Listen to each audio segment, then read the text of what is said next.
भारत के प्रधानमंत्री नरेंद्र मोदी ने ऐलान किया है कि दिल्ली में चलने वाली कोई भी जनहितकारी स्कीम बंद नहीं की जाएगी, बंद नहीं होगी फ्री बिजली। जनता खुशी के मारे, आम आदमी पार्टी के जाने की खुशी के मारे नाच गा रही है। आम आदमी पार्टी जाने वाली है। दिल्ली में बीजेपी की सरकार बननी चाहिए, तो दिल्ली को भी संभालेंगे तो दिल्ली की जो है हालत बेहतर हो जाएगी। वो बहुत अच्छे नेता हैं, पब्लिक के बीच में रह के उनके सारी बातें सुनते हैं। कूड़े से बहुत ज़्यादा परेशान हैं, कूड़ेदान की बहुत बड़ी समस्या है और पानी बहुत गंदा आ रहा है। 100% वोट मांग रहा हूं। दोबारा गली में ब्लॉक के गेट चाहे बंद करने पड़ते हैं, फिर दूसरे दल को घुसने मत देना। ये कूड़े को, इस कूड़ादान को 100 दिन में हटाऊंगा। आप मुझे 100% वोट अपने ब्लॉक्स के दे दीजिए।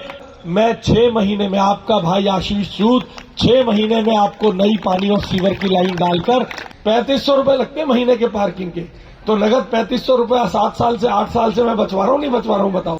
नमस्कार दोस्तों, पालम न्यूज़ पे आपका स्वागत है। तो दिल्ली में चुनाव की सरगर्मियां तेज़ हैं। बस चंद दिन बचे हैं दिल्ली विधानसभा चुनाव के। 5 फरवरी को चुनाव होना है और प्रत्याशी लगातार चुनाव प्रचार में जुटे हुए हैं और चुनाव प्रचार में अब तेज़ी आ रही है। तो आज हम मौजूद हैं जनकपुरी विधानसभा के ए ब्लॉक में, जहां पर भाजपा प्रत्याशी आशीष सूद के द्वारा एक नुक्कड़ सभा का आयोजन ए ब्लॉक में किया गया है और यहाँ पर वो यहाँ की क्षेत्र की जनता से कुछ वादे करके जा रहे हैं कि उनकी समस्याओं का जो समाधान है वो जल्द होगा। तो कितनी जल्द उनकी समस्याओं का समाधान होगा और कौन कौन सी ऐसी समस्याएं हैं जो जनकपुरी विधानसभा के जो लोग हैं वो उनका सामना कर रहे हैं। तो जो क्षेत्र की जनता है उनसे भी बात करेंगे, उनसे जानेंगे कि इस बार दिल्ली में किसकी सरकार बन सकती है और किन मुद्दों को लेकर वो विधानसभा चुनाव में वोट करने वाले हैं।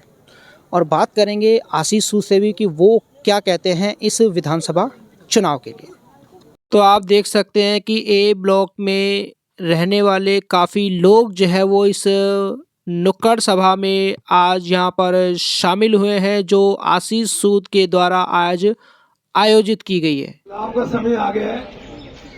आप अगर तालियां बजाएंगे तो ये हम लोग इतने दिनों से पार्टी के लिए काम करें, हमारे भी उत्साह बढ़ेगा। मेरा निवेदन है, हमारे मेहमान हैं, एक बार जोरदार तालियां द्वारा गुप्ताजी का स्वागत करेंगे।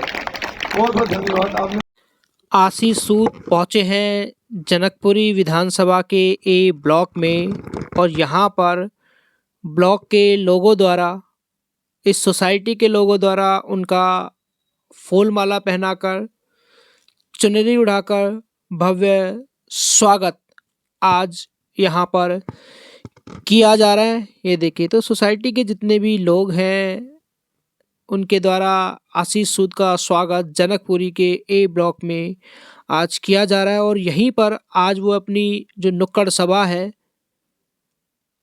आयोजित कर रहे हैं और उस नुक्कड़ सभा के जरिए वो लोगों से संवाद करेंगे। आप सभी से प्रार्थना करता हूँ, काफी समय से आप यहाँ बैठे हो। रामदेव जी कहते हैं कि तालियां बजाने से शरीर के अंदर कई बीमारियां दूर हो जाती है। तो आपसे अनुरोध है, वोट तो आपने डालनी है, 1 नंबर बैलेट पेपर है भाई साहब का। एक बार जोरदार तालियां बजा के इनका स्वागत कर दीजिए ताकि इनको लगे कि दो पप्पू जी हैं, मुकेश जी हैं, हमारा सोनू गुप्ता जी आ रही है, सब लोगों ने मेहनत की है, वो व्यर्थ नहीं जाएगी। आप लोगों ने यहाँ भी समर्थन दिया है और 5 तारीख को भी अधिक, मतलब कोई वोट ऐसी नहीं रहनी चाहिए A1A और A1B जिसकी हमने यहाँ मीटिंग रखी है, जो वोट ना पड़े। सारी वोट पड़नी चाहिए, भाजपा को पड़नी चाहिए, कमल निशान पे 1 नंबर। आप 1 नंबर ध्यान रखिए, 1 नंबर आदमी है, आपकी सेवा में हम हमेशा तत्पर रहते हैं, 24 घंटे आपकी सेवा में रहते हैं। दूसरे का मैं बोलता नहीं, अपने भाई का बोल सकता हूँ। बहुत बहुत धन्यवाद। जनकपुरी के विभिन्न क्षेत्रों के सभी निवासी जो मुझे इनके लाइव के माध्यम से भी देख रहे होंगे, मैं आप सबका आभार व्यक्त करता हूं और इस सम्मानित मंच का भी आभार व्यक्त करता हूं कि जिन्होंने यहां मुझे बुलाकर मुझे अपनी बात कहने का मौका दिया है। ये चुनाव विशेष इसलिए है क्योंकि एक और तो जनकपुरी विधानसभा की जनता है, ये चुनाव कूड़े के ढेर से परेशान जनता, ये चुनाव गंदे पानी से परेशान जनता, ये चुनाव बहते हुए सीवरों से परेशान जनता और आम आदमी पार्टी के बीच में हो रहा है, जिसने जनता को परेशान किया है। इसमें बीजेपी, कांग्रेस, आम आदमी पार्टी गौड़ हो गए हैं। ये सीधी जनता की और उन भ्रष्ट लोगों के बीच की लड़ाई हो गई है, जिन्होंने आज ये हालात डेवलप किए हैं। वहां दूर से भी माताएं बहनें सुन रही है मेरी बात को, आसपास घरों में बैठी मेरी आवाज जा रही होगी। आपने देखा नहीं, बड़े सालों बाद किसी राजनीतिक दल ने आपको नुक्कड़ सभा में बुलाकर अपनी बात कहने की कोशिश की है। नहीं तो चुनाव में लोग आते हैं, ढोल बजाते हैं, हाथ हिलाते हुए चले जाते हैं। आप घर से झांकते हो, माला पहनाते हो, प्रचार पूरा हो जाता है। बताओ ऐसे ही हो रहा था, नहीं हो रहा था इतने साल से? मैंने कहा मैं कौन सा अमिताभ बच्चन लग रहा हूं जो मुझे देख के लोग हाथ हिलाएंगे? मेरी बात करवा दो जी लोगों से। मैं किस मुद्दे पे चुनाव लड़ रहा हूं, आपको क्यों मुझे वोट देना चाहिए, ये आपको पता होना चाहिए, नहीं होना चाहिए। और अगर मैं आपसे अपील करता हूं कि मैं आपके मोहल्ले का आदमी हूं, मैं आपके मोहल्ले का बच्चा हूं, मैं आपके मोहल्ले का आपका भाई हूं, पड़ोसी हूं, जिसने 5 साल 2012 से 17 के बीच में जो काम आपने कहा, इस खड़ी हुई लाइट से लेकर जहां आप पार्किंग में गाड़ी खड़ी करके आते हो, आप लोगों के घरों पर अगर A1 B में वो पार्किंग ना बनी होती तो कहां गाड़ी खड़ी करते पता करो। मैं बताऊं, आप भी यूनिटी मॉल में ले जाकर किराए पे कार पार्किंग लेके आते। 3500 रुपए लगते महीने के पार्किंग के, तो नगद 3500 रुपया 7 साल से 8 साल से मैं बचवा रहा हूं, नहीं बचवा रहा हूं बताओ। कहते हैं आपको 200 यूनिट बिजली फ्री दे दी, पानी फ्री दे दिया, बस फ्री दे दी। तो इसलिए ये चुनाव आप में और उन लोगों के बीच में है जिन्होंने आप लोगों को आज तक गुमराह करके आपके वोट हासिल करते रहे। परसों सुबह मेरी आंखों में आंसू आ गए। मैं जीवन पार्क में पर्चा बांट रहा था, मैंने एक आदमी को पर्चा दिया। हमारे पर्चे आए या दिए लोगों को? यह पर्चा मैंने दिया, मैंने कहा पानी साफ कर दूंगा 6 महीने में। वो आदमी रोने लग गया, बोला आप 6 महीने में साफ कर दोगे? मेरा बेटा तो गया। तो मेरे साथ जो कार्यकर्ता था उसने कहा 15 साल के इनके बेटे का निधन हो गया, गंदे पानी से बीमार हो गया था, संभल नहीं पाया, उसकी तबीयत खराब हो गई, 15 साल का बच्चा स्वर्ग सिधार गया। 15 साल का बच्चा, उसकी जाने की उम्र थी, क्या गुजर रही होगी उस मां बाप पे। रोज नल जब घर में खोलते होंगे, रोज जब नल घर में खोलते होंगे, घर में मातम बनता होगा। रोज जब पानी पीते होंगे मां बाप, घर में मातम बनता होगा। ये चुनाव इस बात का चुनाव है। जब मैंने नड्डा साहब को बताया कि 3 बच्चों की मौत हुई है, हाँ जी 3 यंग बच्चे हैं, तो नड्डा साहब ने मुझे कहा हाँ हम चिंतित हैं, हमने बहुत सारे टाउन प्लानर्स के साथ और इंफ्रास्ट्रक्चर एक्सपर्ट्स के साथ हमने बात की है, ये निर्णय किया है पहली कैबिनेट मीटिंग में हम बजट पास करेंगे और उस बजट में से आपके A1, A1A, A1B का बजट लाकर मैं 6 महीने में, आपका भाई आशीष सूद 6 महीने में आपको नई पानी और सीवर की लाइन डालकर इस गंदे पानी और नरक मारते गलियों में सीवर से छुटकारा दिलाऊंगा। आपके वोट में इतनी ताकत है, जिसे आशीष सूद बोलेगा उसे अपनी कुर्सी से खड़ा होना पड़ता है। ये आपके वोट की ताकत है साहब। आज भी आप जो वोट देंगे वो मेरे में अंदर इतनी ताकत देता, मेरा प्रोटोकॉल चीफ सेक्रेटरी से बड़ा है। मैं जाऊंगा तो चीफ सेक्रेटरी को कुर्सी से खड़ा होना, ये मुझे अपना काम कराना है, तो मैं अपना व्यवहार बना के रखता हूं। पहले 6 महीने में आपकी पानी और सीवर की पाइपलाइन आपका भाई आशीष सूद बदलवा के देगा। सड़क, लाइट, ये तो साधारण काम है, इसके लिए कोई बहुत लंबा चौड़ा काम नहीं है, केवल काम करने की मंशा चाहिए। मैंने उसके अलावा आपके ब्लॉक के साथ और वादा किया है। मैं जानता हूं A1B की समस्या को, आप लोग कूड़े के ढेर से परेशान हैं। आपके घरों में भी बहुत सारे बच्चे उस कूड़े के ढेर के कारण आपके पीछे पड़े, दादू हम यहां क्यों रह रहे हैं, चलो ना यहां से। क्यों अंकल जी हो रही है झगड़ा घर में? आप A1A और A1B का 100% वोट मुझे दीजिए, मैं 100 दिन के अंदर आपके घर के सामने से इस कूड़े के ढेर को हटा दूंगा। मैं ये कर सकता हूं, मैंने करके दिखाया है। मैं आपसे निवेदन करता हूं, आपके ब्लॉक में कुछ दूसरे दलों में लोग होंगे, उनसे रिक्वेस्ट कीजिए, हमारा भाई ने ये वादा किया है, इस बार हमारे भाई को वोट दे दो, इस बार हमारे भाई को वोट दे दो। अगर हमारा भाई ने अपना वादा पूरा नहीं किया, अगली बार तुम्हारे कहे से वोट दे देंगे। बहुत बड़ा रिस्क ले रहा हूं, अपनी पार्टी के नेताओं के सामने कह रहा हूं अगली बार दूसरे को वोट दे देना, क्योंकि मुझे पता है मुझे काम करना आता है, मैं हटा दूंगा उस काम को। मैंने पहले भी हटाया है।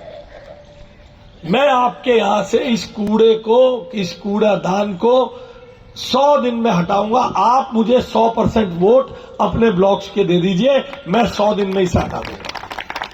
मेरे पैरों में घुंघरू बंधा दे तो फिर मेरी चाल देख ले। आज ही सारा पार्क भी ठीक करा लो, आज ही सब करा लो, तुम अपना वोट देने बाद में निकलना। वाह भाई वाह। दिलीप कुमार का वो गाना 11 महीने तक पहली पायदान पे था, और आप 100% वोट दो, 5 साल तक 60 महीने तक पहली पायदान की नौकरी प्रधान सेवक की यहां की मैं करके दिखाऊंगा आपको। मैंने पहले करके दिखाई है सर, मैंने पहले करके दिखाई है, इसलिए बार बार कह रहा हूं। मेरे गुरु ने कहा झोली पसार के मांग लिया तो इतना मांग, थोड़ा मांगा या ज्यादा मांगा, मांगने में ही आना है। तो मैं तो 100% वोट मांग रहा हूं। दोबारा गली में ब्लॉक के गेट चाहे बंद करने पड़ते हैं, फिर दूसरे दल को घुसने मत देना। ये ना हो सिंह साहब आज मुझे कह रहे हो विजय भव, कल दूसरे के सिर पे हाथ रखो विजय भव। अगर दूसरे के सिर पे हाथ रखो भस्मी हो जाएगा, फिर पाप चढ़ जाएगा आपको। भारत के प्रधानमंत्री नरेंद्र मोदी ने ऐलान किया है कि दिल्ली में चलने वाली कोई भी जनहितकारी स्कीम बंद नहीं की जाएगी। बंद नहीं होगी फ्री बिजली, बंद नहीं होगा फ्री पानी, बंद नहीं होगी फ्री बस। इसके अलावा मिलेगा 2500 रुपया प्रति व्यक्ति, प्रति महिला को उसके अकाउंट में। आपको मिलेगा जो सिलेंडर इस्तेमाल करते हैं होली दिवाली पर 1 सिलेंडर फ्री, और बाकी के 10 सिलेंडर केवल 500 रुपए के। ये सब मिलेगा आपको। मिलेगा सिंह साहब आयुष्मान भारत योजना का लाभ जो अरविंद केजरीवाल ने रोक रखा था। देश में लोगों को 5 लाख का बेनिफिट मिलता है, दिल्ली के लोगों को 10 लाख का बेनिफिट मिलेगा। ऐसे फाइल आएगी, ऐसे लिखेंगे ओके और नीचे कर देंगे साइन, क्योंकि स्कीम देश भर में चल रही है। ओके लिख के नीचे सीएम के साइन होते ही 10 लाख का बीमा दिल्ली के नागरिकों को मिलना शुरू हो जाएगा। मैक्स में, फोर्टिस में, मणिपाल में, चानन देवी में। अगर आपने ढंग से वोट किया तो दिल्ली में आपके मोहल्ले की पानी की व्यवस्था बदलेगी, आपकी सड़क के कूड़े की व्यवस्था बदलेगी, आपकी टूटी सड़कों की व्यवस्था बदलेगी, पार्कों की व्यवस्था बदलेगी। ये सब करने के लिए आपको सिर्फ एक काम करना है, एक नंबर का बटन आशीष सूद को दबाकर इतना बटन दबा देना। वैसे तो इतनी तादाद में आप आ गए हो तो काफी काम हो ही गया है। इतना दबा देना कि सवेरे 11 बजे तक कमल के निशान पे से थोड़ा सा कोने का रंग उड़ जाए तो हल्ला मच जाएगा, A1A A1B की मशीन हैक हो गई, हैक हो गई, हैक हो गई, हैक हो गई। आशीष जी आज जनकपुरी ए ब्लॉक में पहुंचे हैं, कैसा समर्थन यहाँ पर मिल रहा है? आपके सामने जनता खुशी के मारे, आम आदमी पार्टी के जाने की खुशी के मारे नाच गा रही है। आम आदमी पार्टी जाने वाली है। केजरीवाल रोज नई नई स्कीम लॉन्च कर रहे हैं, क्या कहते हैं उसके लिए? उनके हार के कारण, हार के भय से वो नई नई स्कीम लॉन्च कर रहे हैं। जनकपुरी की जो जनता है वो मेरे साथ है, उनसे जानते हैं कि इस बार दिल्ली में किसकी सरकार बन सकती है। बीजेपी की सरकार बनेगी। आशीष सूद खड़े हैं जनकपुरी विधानसभा से, क्या कहते हैं उनके लिए? वो तो बहुत अच्छे नेता है। आशीष सूद ही हमारे लिए मतलब ब्लॉक में जो भी है सब समस्या को दूर करेंगे। जो भी कूड़ेदान की है, पानी में मतलब सीवर की दिक्कत है। ए ब्लॉक की जनता मेरे साथ है, उनसे जानते हैं कि इस बार दिल्ली में किसकी सरकार बन सकती है। हम चाहेंगे कि बीजेपी की सरकार बने। आशीष सूद खड़े हैं जनकपुरी विधानसभा से, क्या कहना चाहेंगे उनके लिए? वो बहुत अच्छे नेता हैं, पब्लिक के बीच में रह के उनके सारी बातें सुनते हैं और उनकी समस्याओं को हल भी करने की पूरी कोशिश करते हैं। किन मुद्दों को, क्या मुद्दे रहेंगे जब आप वोट डालेंगे, किन मुद्दों को लेकर आप चुनाव में वोट डालने वाले हैं? हम एक तो यहाँ पर कूड़े से बहुत ज़्यादा परेशान हैं। कूड़ेदान की बहुत बड़ी समस्या है और पानी बहुत गंदा आ रहा है। इस टाइम पे पहले नहीं आता था, लेकिन अभी 4-5 महीने से बहुत गंदा पानी आ रहा है। हम उन समस्याओं के लिए ही उनसे वो कहेंगे कि वो हमारी इन समस्याओं को हल करें और हमारा सारा जो कार्य है वो पूर्ण करें। आज उनकी नुक्कड़ सभा थी, क्या वादे किए उन्होंने यहाँ पर कि आपकी समस्या का जो हल है वो कितने दिन में होगा? उन्होंने कूड़ेदान की समस्या के लिए बोला है कि हम जो है हमारी पार्टी 100 दिन में उसकी समस्या को पूरा कर देगी। तो हम यही सोच रहे हैं कि उनको वोट देके जिताएं और उन्होंने जो वादा किया है वो अपना वादा पूरा करें, तो उनको एक मौका हम देना चाहेंगे। दिल्ली में बीजेपी की सरकार बननी चाहिए, क्योंकि हम तो चाहते ही हैं कि बीजेपी ने इतने अच्छे तरीके से काम किया, सेंटर को संभाला हुआ है, तो दिल्ली को भी संभालेंगे तो दिल्ली की जो है हालत बेहतर हो जाएगी। यही मेरी आशा है और यही मेरी कामना है। आशीष सूद खड़े हैं जनकपुरी विधानसभा से, क्या कहते हैं उनके लिए? हमारे लिए नए नहीं आशीष साहब, हम उनको काफ़ी समय से जानते हैं, हम लोग यहीं के रहने वाले हैं, हमको बचपन से देख रहे हैं। तो जहाँ तक मैं देख रहा हूँ, जब भी वो यहाँ पर काउंसलर भी रहे हैं तो काफ़ी विकास किया, विकासपुरी का, जनकपुरी का हमारा काफ़ी विकास हुआ है। तो मुझे पूरी उम्मीद है वो आएंगे और फिर से दोबारा हमारे जनकपुरी का विकास होगा।